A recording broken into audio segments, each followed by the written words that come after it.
Niels Lhyne by Jean-Peter Jacobson. Chapter 1.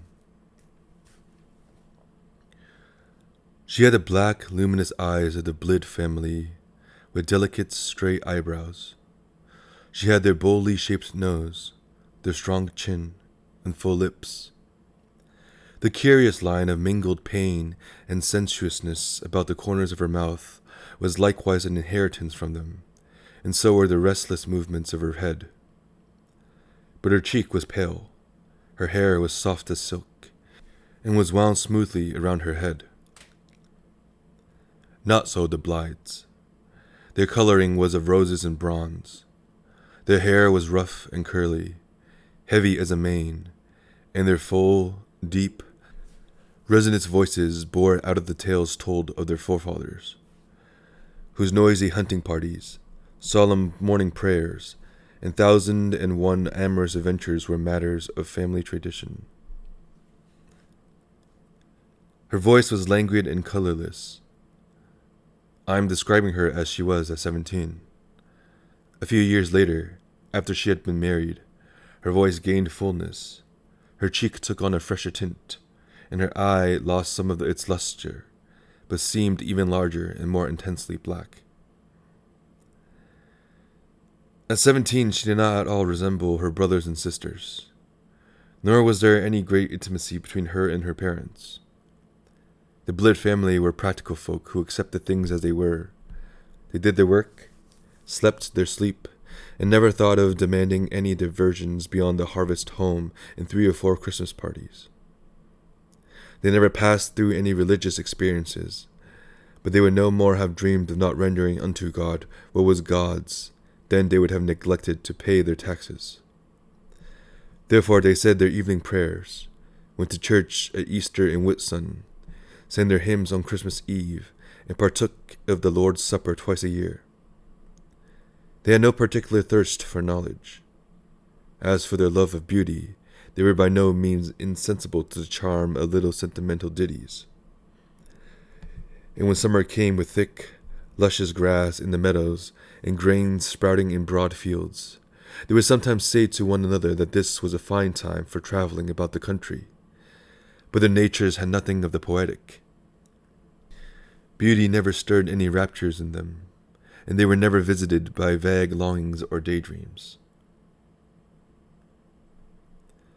Bartholine was not of their kind.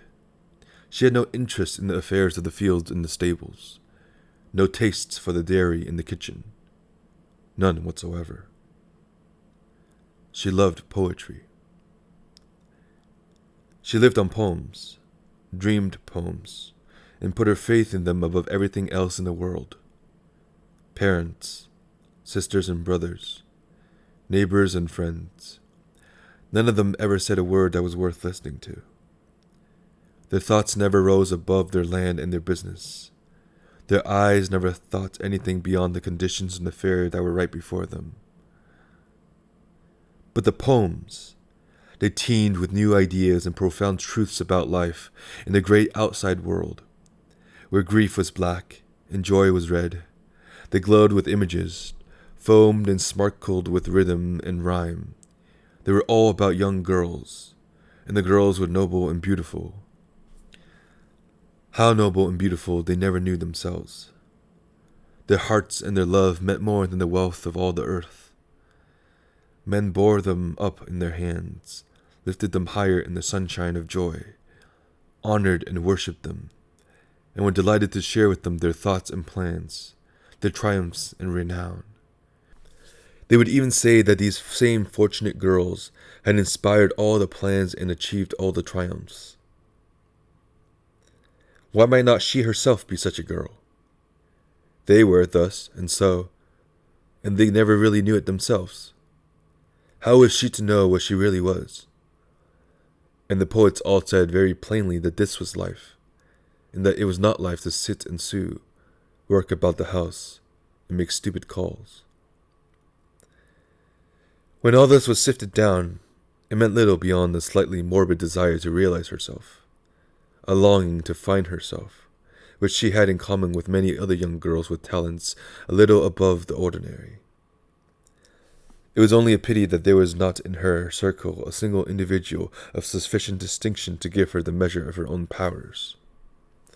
There was not even a kindred nature, so she came to look upon herself as something wonderful, unique, a sort of exotic plant that had grown in these ungentle climes, and had barely strength enough to unfold its leaves.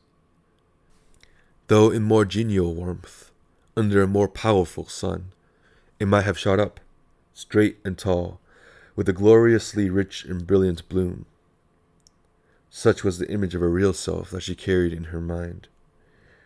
She dreamed 1,000 dreams of those sunlit regions and was consumed with longing for this other and richer self, forgetting, what is so easily forgotten, that even the fairest dreams and the deepest longings do not add an inch to the stature of the human soul. One fine day, a suitor came to her. Young Luna of Lombogard was a man, and he was the last male scion of a family whose members had, for 3 generations, been among the most distinguished people of the country. As burgomasters, revenue collectors, or royal commissioners, often rewarded with the title of Counselor of Justice, the Luna in their maturer years had served the king and country with diligence and honor. In their younger days they had traveled in France and Germany, and these trips, carefully planned and carried out with great thoroughness, had enriched their receptive minds with all the scenes of beauty and the knowledge of life that foreign lands had to offer. Nor were these years of travel pushed into the background, after their return, as mere reminiscences, like the memory of a feast after the last candle had burned down and the last note of music had died away. No, life in their homes was built on these years. The tastes awakened in this manner were not allowed to languish, but were nourished and developed by every means at their command.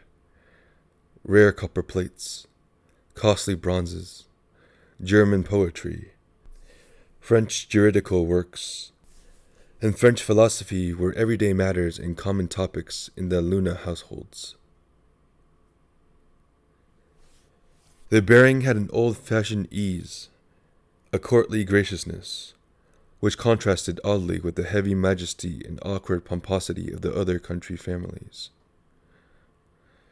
Their speech were well-rounded, delicately precise, a little marred, perhaps, by rhetorical affection, yet it somehow went well with those large, broad figures with their dome-like foreheads, their bushy hair growing far back on their temples, their calm, smiling eyes, and slightly aquiline noses. The lower part of the face were too heavy, however, the mouth too wide, and the lips much too full. Young Luna showed all these physical traits. More faintly, and in the same manner, the family intelligence seemed to have grown weary in him. None of the mental problems or finer artistic enjoyments that he encountered stirred him to any zeal or desire whatsoever. He had simply striven with them in a painstaking effort which was never brightened by joy in feeling his own powers unfold, or pride in finding them adequate. Mere satisfaction in a task accomplished was the only reward that came to him. His estate, Lombogard, had been left him by an uncle who had recently died, and he had returned from the traditional trip abroad in order to take over the management. As the Blid family were the nearest neighbors of his own rank, and his uncle had been intimate with them, he called, met Bartholine, and fell in love with her. That she should fall in love with him was an almost foregone conclusion. Here at last was someone from the outside world, someone who had lived in great distant cities, where forests of spires were eked on the sunlit sky, where the air was vibrant with the chimes of bells, the pealing of organs, and the twanging of mandolins, while festal processions, resplendent with gold and colors, wound their way through broad streets, where marble mansions shone, where noble families flaunted bright escutcheons hung 2 by 2 over wide portals, where fans flashed, and veils fluttered over the sculptured vines of curving balconies. Here was one who had sojourned where victorious armies had tramped the roads, where tremendous battles had invested the names of villages and fields with immortal fame, where smoke rising from gypsy fires trailed over the leafy masses of the forest, where red ruins looked down from vine-wreathed hills into the smiling valley, while water surged over the mill wheel, and cowbells tinkled as the herds came home over wide-arched bridges. All these things he told about, not as the poems did, but in a matter-of-fact way, as familiarly as the people at home talked about the villages in their own country or the next parish. He talked of painters and poets, too, and sometimes he would laud to the skies a name that she had never even heard. He showed her their pictures and read their poems to her, in a garden or on the hill where they could look out over the bright waters of the fjord, in the brown, billowing heath. Love made him poetic. The view took on beauty. The clouds seemed like those drifting through the poems, and the trees were clothed in the leaves rustling so mournfully in the ballads. Bartholine was happy, for her love enabled her to dissolve the 24 hours into a string of romantic episodes. It was romance when she went down the road to meet him. Their meeting was romance, and so was their parting. It was romance when she stood on the hilltop in the light of the setting sun and waved him one last farewell before going up in her quiet little chamber, wistfully happy to give herself up to thoughts of him, and when she included his name in her evening prayer. That was romance, too. She no longer felt the old vague desires and longings. The new life with its shifting moods gave her all she craved. And moreover, her thoughts and ideas had been clarified through having someone to whom she could speak freely without fear of being misunderstood. She was changed in another way, too. Happiness made her more amiable toward her parents and sisters and brothers.